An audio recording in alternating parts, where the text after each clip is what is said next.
Parte 1. Un nombre que resonó en la historia. Durante la larga historia del mundo romano, innumerables hombres intentaron grabar sus nombres en la eternidad. Algunos fueron recordados como generales brillantes que guiaron a sus ejércitos hacia victorias gloriosas.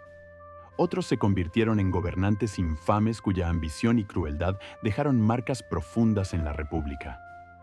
Muchos ascendieron al poder por un momento, solo para desaparecer de la historia poco después. Sin embargo, de entre todos esos nombres, uno continúa resonando a través de los siglos con una fuerza extraordinaria: Julio César. Más de 2000 años después de su muerte, su nombre todavía tiene un peso inmenso. Aparece en libros de historia, debates políticos, películas e incluso en los títulos utilizados por emperadores mucho después de que la República Romana desapareciera. Pocos individuos en la historia de la humanidad han influido en el curso de una civilización entera tan profundamente como este hombre. Pero, ¿cómo ocurrió? ¿Cómo llegó un joven noble romano, nacido en una familia respetable pero lejos de ser poderosa, a convertirse en la figura más dominante del mundo romano? ¿Qué clase de ambición le impulsó a conquistar vastos territorios, desafiar la autoridad del Senado y, finalmente, marchar con sus propias legiones contra la República a la que una vez sirvió? Y quizás la pregunta más inquietante de todas: ¿cómo pudo un hombre que sobrevivió a innumerables batallas, enemigos políticos y peligros imposibles caer finalmente ante una conspiración formada por sus propios aliados? Para comprender el ascenso y la caída de Julio César, debemos empezar mucho antes de los triunfos, las guerras y la traición que cambiarían Roma para siempre. Debemos empezar con la juventud de Julio César. Parte 2. La juventud de César y la guerra civil en Roma. Cayo Julio. César nació el 13 de julio del año 100 a.C., en el seno de una antigua familia patricia romana. La familia Julia afirmaba descender de Eneas, el legendario héroe de Troya, lo que les otorgaba un linaje noble dentro de la sociedad romana. Sin embargo, en la época en que nació César, su familia ya no poseía el dominio político que su nombre ostentó en otro tiempo. De niño, César era conocido por su naturaleza vivaz y aventurera. Era enérgico, seguro de sí mismo y a menudo mostraba una determinación inusual para alguien de su edad. Quienes lo conocían ya podían ver indicios de un carácter fuerte y ambicioso que más tarde definiría su vida. Pero su infancia terminó abruptamente. Cuando César tenía solo 16 años, su padre murió repentinamente. Con la ausencia de su padre, César se convirtió en el cabeza de familia, responsable de proteger el honor y la estabilidad de su hogar. Era una responsabilidad enorme para alguien tan joven y le obligó a madurar rápidamente. Al mismo tiempo, la propia Roma entraba en un periodo de intensa agitación política. Una de las figuras más influyentes en la juventud de César fue su tío, Cayo Mario. Mario era un famoso general y político romano que había logrado grandes victorias en la guerra y había reorganizado las legiones romanas. Los soldados lo admiraban enormemente y su liderazgo lo había convertido en uno de los hombres más poderosos de la República. Para el joven César, Mario se convirtió en un poderoso modelo a seguir. Sin embargo, Mario pronto se vio envuelto en una lucha brutal por el control de Roma. Su rival era otro líder ambicioso, Lucio Cornelio Sila. Los dos hombres lucharon ferozmente en una guerra civil que dividió a la República Romana. En medio de este conflicto, César tomó una decisión que lo situaría directamente en medio de esta peligrosa tormenta política. Se casó con Cornelia, la hija de uno de los aliados políticos más importantes de Mario. En aquel momento, pudo parecer un simple matrimonio político. Pero pronto pondría a César cara a cara con uno de los hombres más peligrosos de Roma. Parte 3. Inicios de su carrera militar. La guerra civil entre Mario y Sila llegó finalmente a su fin con la victoria de Sila. Una vez que tomó el control de Roma, Sila se declaró dictador y comenzó a eliminar a aquellos que consideraba leales a sus enemigos. Muchos partidarios de Mario fueron perseguidos, exiliados o ejecutados. Debido a su conexión familiar con Mario y su matrimonio con Cornelia, Julio César se convirtió rápidamente en un objetivo. Sila exigió que César se divorciara de Cornelia para demostrar su lealtad al nuevo régimen, pero César se negó. A pesar del peligro que le rodeaba, prefirió permanecer al lado de su esposa antes que someterse a las órdenes del dictador. Este acto de desafío casi le cuesta todo. Sila despojó a César de su herencia y de su cargo sacerdotal, dejando al joven romano en una posición política y financiera vulnerable. Con su vida en peligro, César no tuvo más remedio que abandonar Roma. En busca de seguridad y oportunidades, se unió al ejército romano y fue enviado a servir en los territorios orientales de la República, en tierras que hoy corresponden a partes de la actual Turquía. La vida militar pronto reveló las capacidades naturales de César. Se distinguió rápidamente en el campo de batalla por su valor y disciplina. Durante un enfrentamiento, César realizó un notable acto de valentía al rescatar a un compañero soldado en combate. Por esta acción heroica, fue condecorado con la corona cívica, uno de los más altos honores que podía recibir un soldado romano. Sus comandantes y compañeros comenzaron a notar su potencial. Entonces, en el año 78 a.C., llegó una noticia que cambiaría el rumbo de su vida una vez más. Lucio Cornelio Sila había muerto. Para Julio César, el camino de regreso a Roma estaba finalmente abierto. Parte 4. César capturado por piratas. Tras la muerte de Sila, Julio César regresó a Roma y comenzó el difícil proceso de reconstruir su vida. Gran parte del patrimonio de su familia había sido confiscado durante el mandato de Sila, por lo que César tuvo que confiar en su inteligencia y talento para recuperar su posición en la sociedad. Una de sus mayores fortalezas se hizo evidente pronto: su notable habilidad como orador. César poseía una voz potente y una capacidad natural para persuadir a la audiencia. Trabajando como abogado y pronunciando discursos en los tribunales de Roma, comenzó a restaurar gradualmente el prestigio del apellido de su familia. Pero un suceso inesperado convertiría pronto su vida en una historia que los romanos repetirían durante generaciones. Cuando César tenía unos 25 años, zarpó a través del mar Egeo. Durante el viaje, su barco fue atacado repentinamente por piratas. En el violento asalto que seguido, muchos miembros de la tripulación murieron y los pasajeros supervivientes fueron hechos prisioneros. César se encontraba entre esos cautivos. En aquella época, los piratas solían pedir rescates por los prisioneros de familias ricas. Cuando descubrieron que César pertenecía a la aristocracia romana, exigieron una gran cantidad de plata a cambio de su libertad. La reacción de César sorprendió a todos. En lugar de suplicar clemencia, se burló de los piratas y les dijo que el rescate que pedían era demasiado pequeño. Según cuenta la historia, insistió en que debían exigir un pago aún mayor por su liberación. Durante su cautiverio, César se comportó menos como un prisionero y más como un hombre que sufría un inconveniente temporal. Bromeaba con los piratas, criticaba sus modales e incluso les ordenaba que guardaran silencio mientras dormía. Pero también hizo una promesa. Les advirtió repetidamente que, una vez libre, regresaría y les castigaría por haberse atrevido a capturarlo. Los piratas se rieron de sus audaces palabras. Creían que el joven romano simplemente era un arrogante. Pronto descubrirían cuán en serio hablaba. Parte 5. La venganza y el ascenso de la reputación de César. Después de varias semanas, el rescate de Julio César fue finalmente pagado y los piratas liberaron a su inusual prisionero. Probablemente creyeron que simplemente se habían beneficiado de un noble romano adinerado y que nunca volverían a saber de él. Pero César no había olvidado su promesa. Tan pronto como recuperó la libertad, empezó a organizar un plan de venganza. Utilizando los recursos e influencias que le quedaban, César reunió una pequeña flota de barcos y reclutó a marineros y soldados dispuestos a unirse a su expedición. Entonces zarpó por las mismas aguas donde una vez estuvo cautivo. Durante varios meses, César persiguió embarcaciones piratas por todo el mar Egeo. Su determinación era implacable, y su creciente confianza como comandante empezó a atraer a más seguidores a su causa.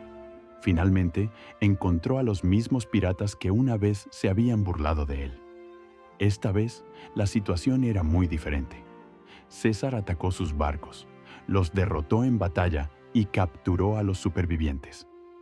Los piratas que antaño se habían reído del joven romano se encontraban ahora indefensos ante él. César cumplió la promesa que había hecho durante su cautiverio. Los piratas capturados fueron castigados severamente y muchos fueron crucificados como advertencia para otros que pudieran amenazar a los ciudadanos romanos. La noticia de este audaz acto se difundió rápidamente. Muchos romanos quedaron impresionados por la determinación de un joven que había convertido la humillación en victoria. La reputación de César empezó a crecer, no solo como orador y abogado experto, sino también como un líder intrépido y decidido. Para cuando regresó a Roma, su nombre ya empezaba a ser conocido entre el pueblo. Poco después, César comenzaría a dar los primeros pasos serios en la política romana, y con ello sus ambiciones crecerían aún más. Parte 6. El comienzo de la ambición política de César. A medida que la reputación de Julio César seguía creciendo, comenzó gradualmente a adentrarse más en la vida política de Roma. Su talento como orador y su creciente popularidad entre el pueblo le ayudaron a ganar reconocimiento dentro del Senado romano. En el año 69 a.C., César inició oficialmente su carrera política al asumir un cargo en el Senado. Por primera vez, parecía que su vida entraba en un periodo más estable. Su influencia aumentaba y el prestigio de la familia Julia se restauraba lentamente. Pero la tragedia pronto golpeó de nuevo. Cornelia, la amada esposa de César, se quedó embarazada una vez más. Desgraciadamente, el parto terminó en desastre. Tanto Cornelia como el niño murieron debido a complicaciones durante el alumbramiento. La pérdida fue devastadora para César y lo dejó emocionalmente destrozado en un momento en el que esperaba construir un futuro pacífico.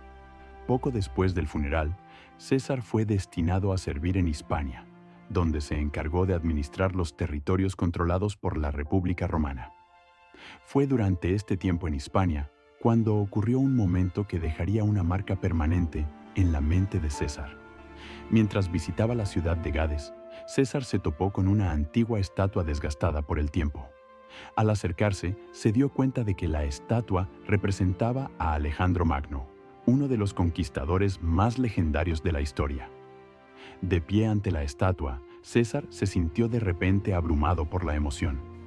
Ya tenía 33 años y, sin embargo, creía que no había logrado nada realmente notable. En cambio, Alejandro ya había conquistado vastos imperios a esa misma edad. Según los presentes, César empezó a llorar. En aquel momento, ante la estatua de Alejandro, hizo un voto silencioso.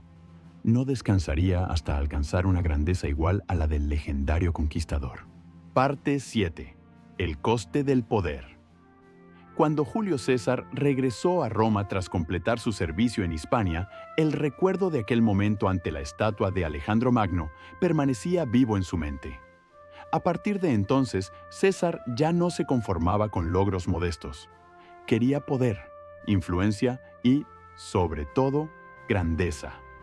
Poco después de su regreso, puso sus miras en uno de los cargos más prestigiosos de la sociedad romana, el de Pontífice Máximo, el más alto sacerdote de la religión romana. El cargo conllevaba una autoridad inmensa y respeto público, lo que lo convertía en un poderoso trampolín en la política romana.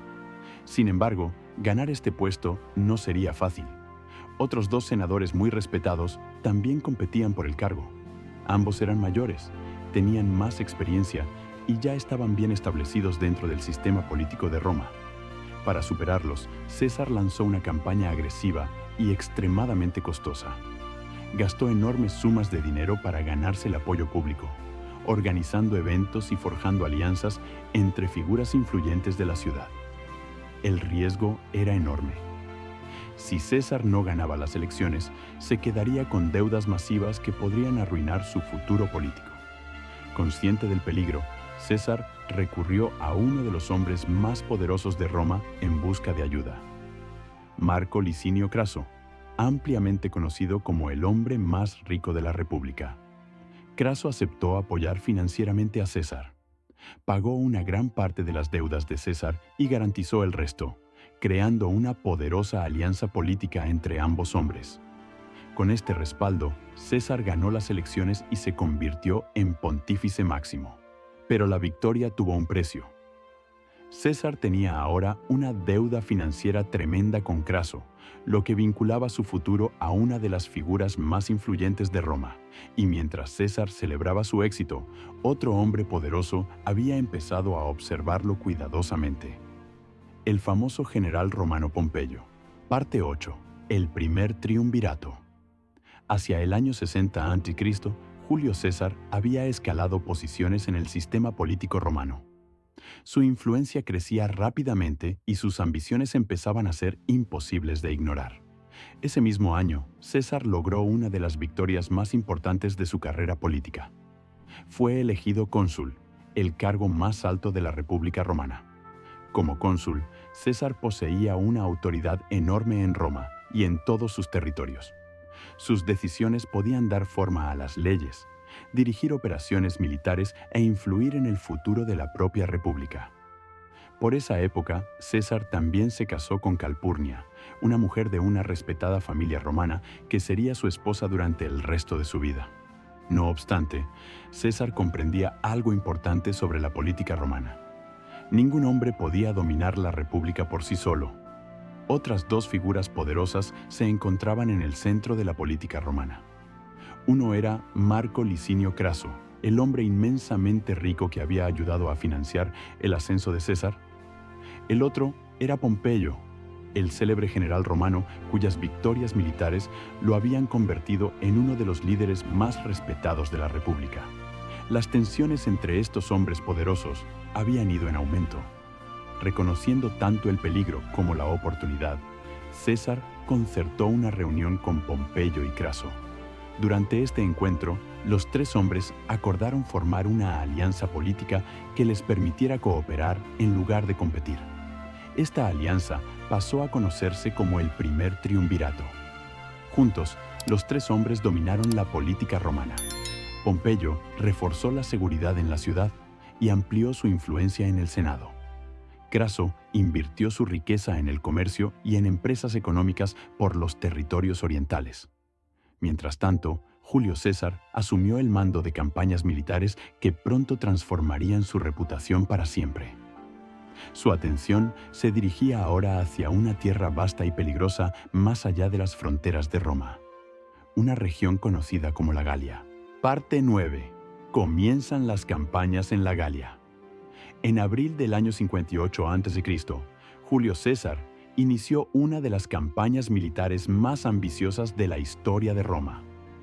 Al frente de 4 legiones romanas, casi 24.000 soldados, marchó hacia el vasto territorio conocido como la Galia. Para los romanos, la Galia era una tierra salvaje e imprevisible. La región abarcaba enormes territorios que hoy incluyen Francia, Bélgica y partes del norte de Italia y Alemania. Densos bosques se extendían por el paisaje y numerosas tribus celtas habitaban la tierra. Muchas de estas tribus eran guerreros feroces que defendían encarnizadamente su independencia.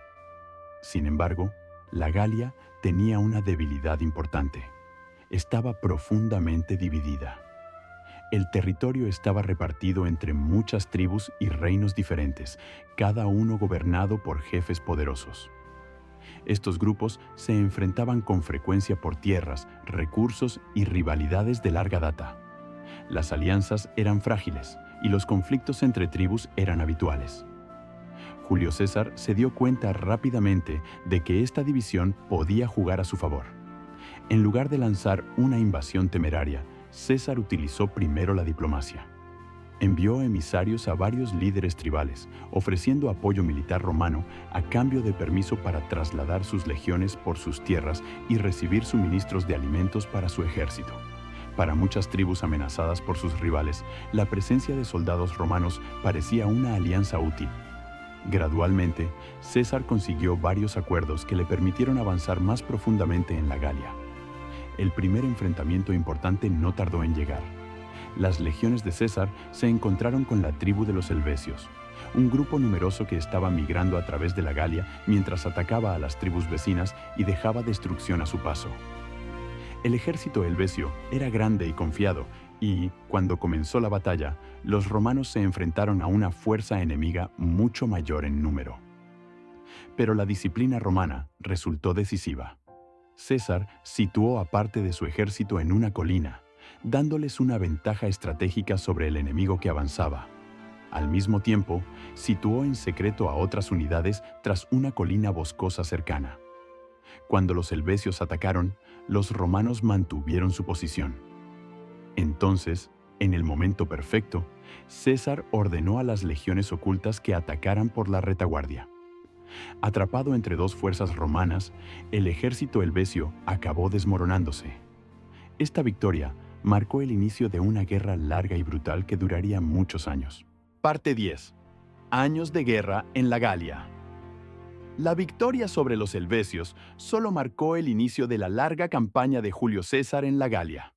Durante los años siguientes, sus legiones continuaron avanzando por la región, enfrentándose a una tribu tras otra, mientras la influencia romana se expandía sin pausa. Pero conquistar la Galia no fue nada fácil. La tierra era vasta y muchas tribus se resistían ferozmente a la autoridad romana. Algunas tribus optaron por formar alianzas con César, con la esperanza de obtener protección frente a sus rivales. Otras se negaron a aceptar la dominación romana y se prepararon para la guerra. Uno de los conflictos más significativos ocurrió cuando César se enfrentó a la poderosa tribu germánica conocida como los suevos. Estos guerreros habían ganado una reputación temible en toda la región y suponían una grave amenaza para la expansión romana. Sin embargo, una vez más, la disciplina y la organización de las legiones romanas resultaron decisivas. Mediante una combinación de estrategia, pericia en el campo de batalla y una determinación implacable, César derrotó a los suevos y se aseguró otra gran victoria. Con cada éxito, más tribus se sometían a la autoridad romana o buscaban alianzas con las legiones que avanzaban. Con el tiempo, César estableció una red de acuerdos políticos por toda la Galia. Algunas tribus se convirtieron en aliadas leales de Roma, mientras que otras fueron sometidas tras amargas batallas. Las ciudades y asentamientos que opusieron demasiada resistencia fueron destruidos como advertencia para los demás. La campaña reportó una riqueza enorme. El botín de guerra, los tributos de los territorios conquistados y la venta de los prisioneros capturados durante las batallas llenaron el tesoro de César. La fortuna que acumuló durante estas campañas le permitió pagar las enormes deudas que un día contrajo en Roma. Pero la riqueza no fue la única recompensa. Con cada victoria, la fama de César crecía. Su nombre se pronunciaba ahora por todo el mundo romano con admiración y con temor. Y sin embargo, incluso tras años de guerra, las ambiciones de César no se habían visto satisfechas. Pronto intentaría algo que ningún comandante romano había hecho jamás. Parte 11. La invasión de Britania. Hacia el año 55 a.C., Julio César había logrado un éxito notable en la Galia. La mayor parte de la región había sido conquistada o forzada a aliarse con Roma. Sin embargo, César no se conformaba con el simple control de la Galia. Quería ampliar los límites del poder romano todavía más allá. Un día, mientras las legiones de César estaban estacionadas en el norte de la Galia, los soldados romanos informaron haber visto algo inusual en el horizonte lejano. Al otro lado de un mar estrecho se encontraba una isla misteriosa conocida por comerciantes y viajeros gracias a los antiguos escritos griegos. Esa isla era Britania. César ya había oído hablar de esta tierra lejana a través de manuscritos griegos, pero ningún ejército romano había intentado jamás conquistarla. La idea de llegar a un lugar que ningún comandante romano había invadido con éxito despertó de nuevo la ambición de César. No obstante, para cruzar el mar, César necesitaba barcos. Ordenó la construcción de una flota capaz de transportar a sus soldados a través de las peligrosas aguas del canal. Pero el proceso llevó tiempo y César se impacientaba a medida que pasaban los meses. Finalmente, decidió arriesgarse. Con solo una parte de su ejército preparada, César lanzó la expedición.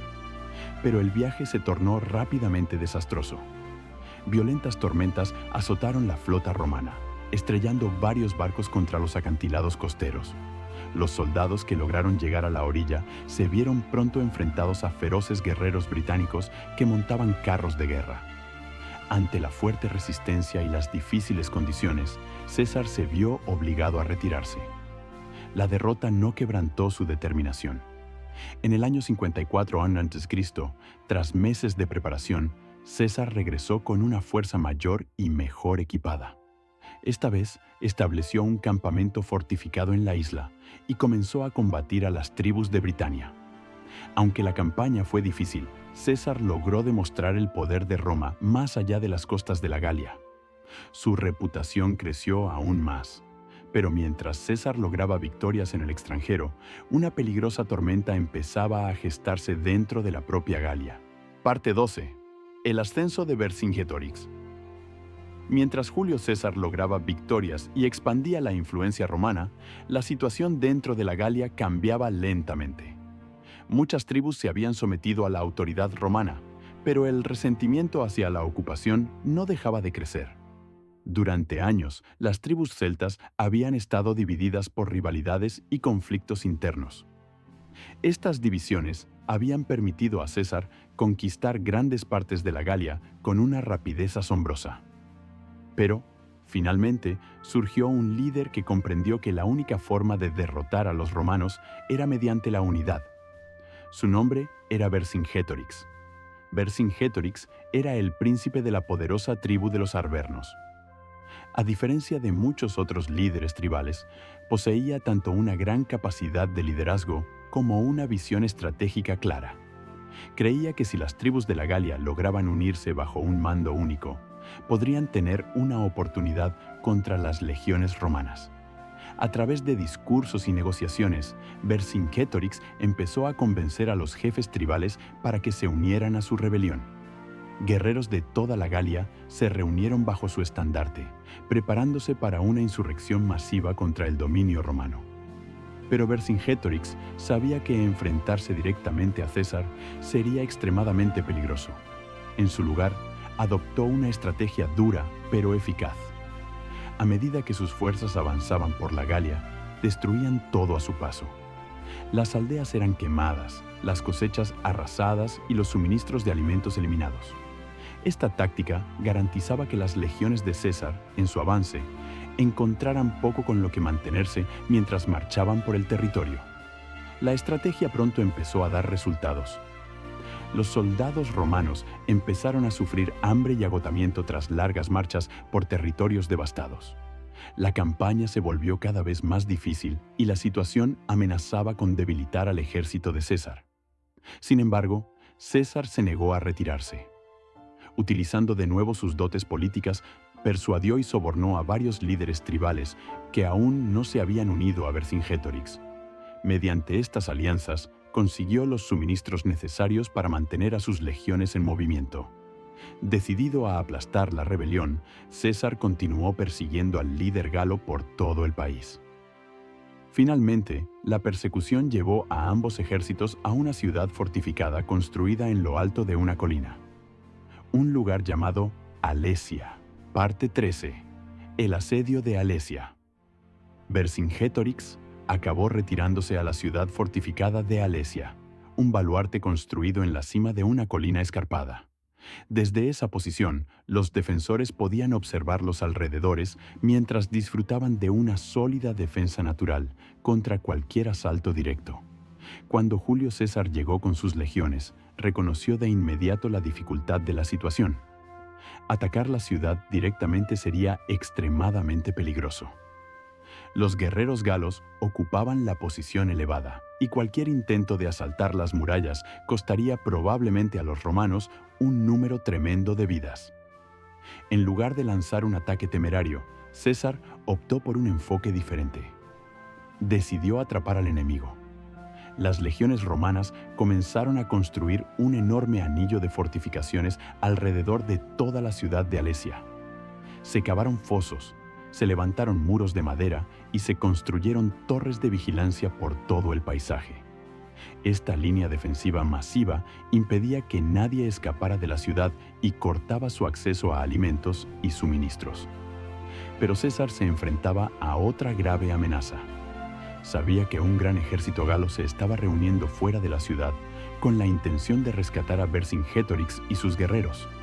Si ese ejército llegaba mientras los romanos estaban concentrados en el asedio, las legiones de César podrían quedar atrapadas entre dos fuerzas enemigas.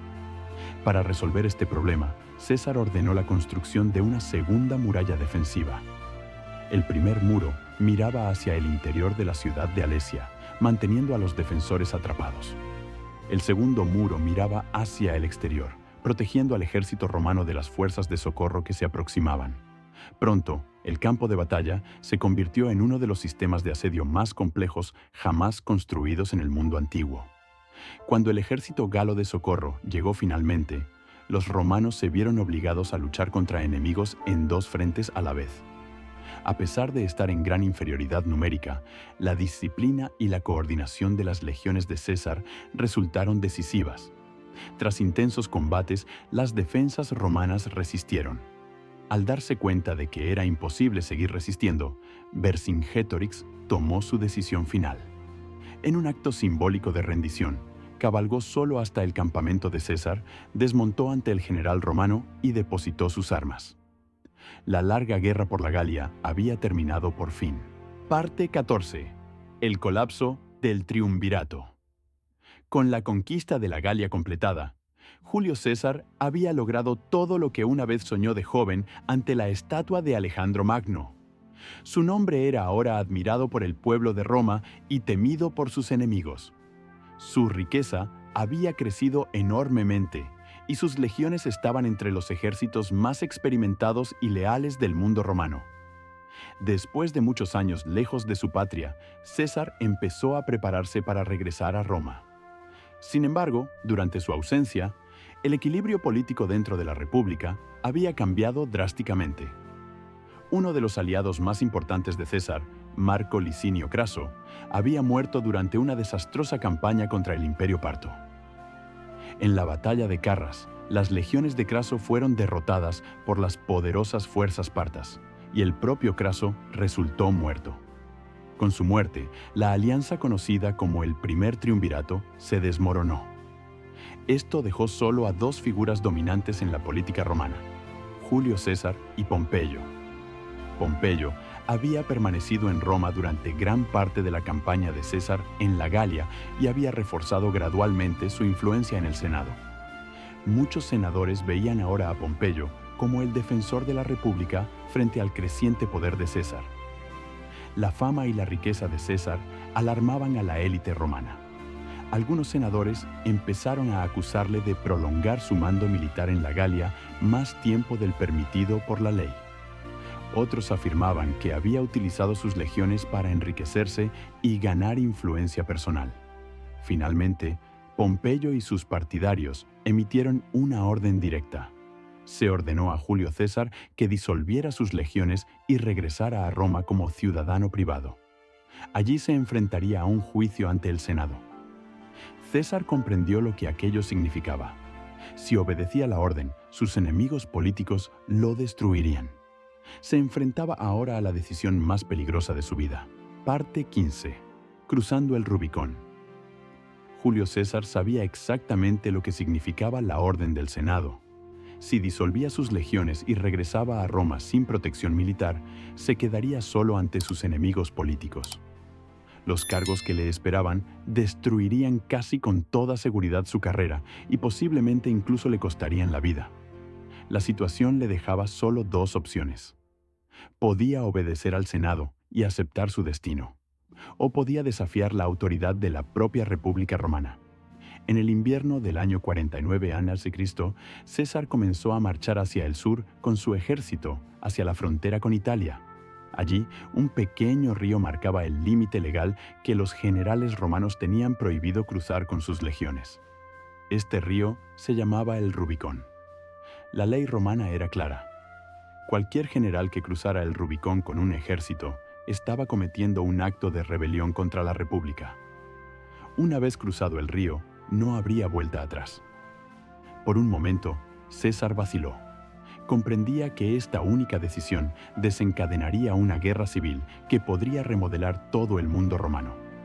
Sus oficiales y soldados esperaban en silencio mientras su comandante sopesaba las consecuencias. Entonces, según los relatos antiguos, César pronunció las palabras que resonarían a lo largo de la historia. La suerte está echada. Con esa declaración, Julio César dirigió a su legión a través del río Rubicón. En aquel instante, la República Romana se sumió en una guerra civil. La noticia del avance de César se difundió rápidamente por toda Italia. El pánico se extendió por Roma, mientras políticos y ciudadanos luchaban por comprender qué ocurriría a continuación. Pompeyo se dio cuenta enseguida de que el ejército que se aproximaba no era una fuerza ordinaria. Eran los veteranos curtidos de las guerras de las Galias, soldados ferozmente leales a su comandante, y marchaban directamente hacia Roma. Parte 16. La batalla de Farsalia. Cuando Julio César cruzó el Rubicón, el pánico se extendió rápidamente por Roma. Pompeyo comprendió que la ciudad no estaba preparada para defenderse de las veteranas legiones de César.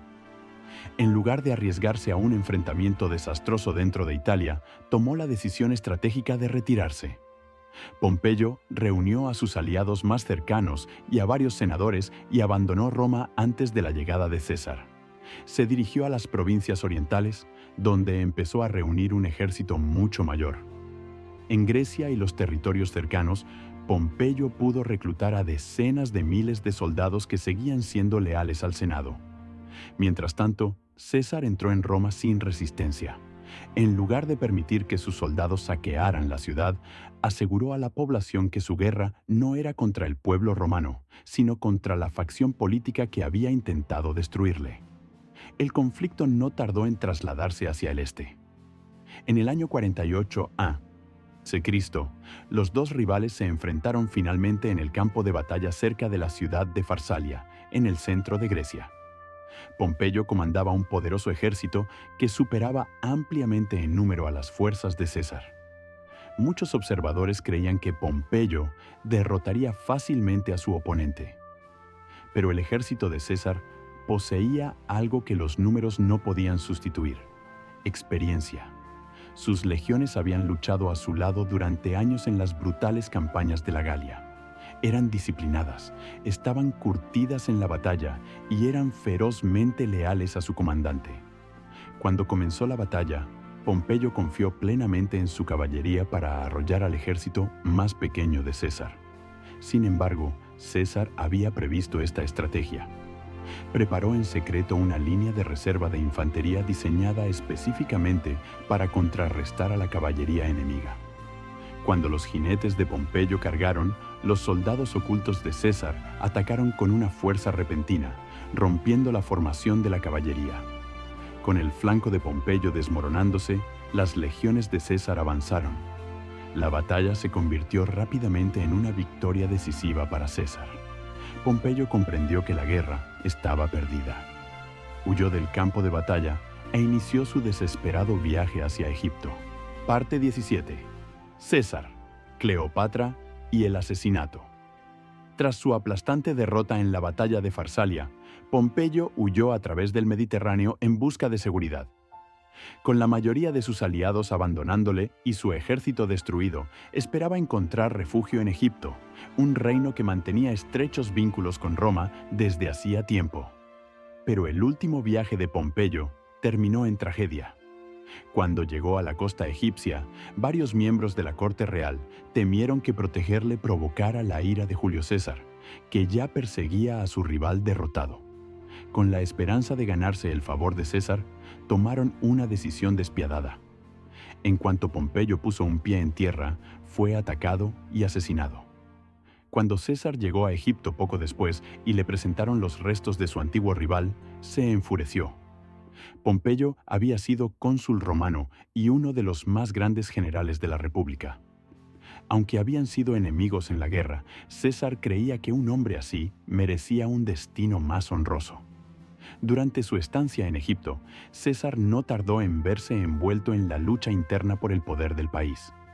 Cleopatra, la ambiciosa reina de Egipto, luchaba por el control del trono contra su hermano menor, Ptolomeo XIII. Mediante un plan audaz e ingenioso, Cleopatra consiguió reunirse con César y explicarle el conflicto político que se desarrollaba en el reino.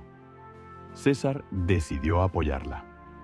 Tras una serie de combates conocidos como el Sitio de Alejandría, Ptolomeo XIII fue derrotado y se ahogó mientras intentaba escapar. Cleopatra se aseguró el dominio sobre Egipto y su relación con César se convirtió pronto en objeto de rumores por todo el mundo romano. Mientras tanto, el poder de César en Roma seguía creciendo. Regresó a la República como su figura más poderosa y acabó siendo nombrado dictador perpetuo. Pero esta extraordinaria concentración de poder empezó a alarmar a muchos senadores, que temían que César pretendiera coronarse rey. Lentamente se fraguó una conspiración. El 15 de marzo del año 44 a.C., Julio César entró en una reunión del Senado romano. Rodeado de senadores, incluidos hombres en los que confiaba, los conspiradores atacaron de repente. Más de 20 puñaladas alcanzaron al líder romano. El hombre que había sobrevivido a innumerables batallas cayó finalmente ante la traición en el mismo corazón de Roma. Sin embargo, la historia de César no terminó con su muerte. Su nombre se convertiría pronto en algo mucho más grande que un solo hombre. Se convertiría en un símbolo del poder imperial.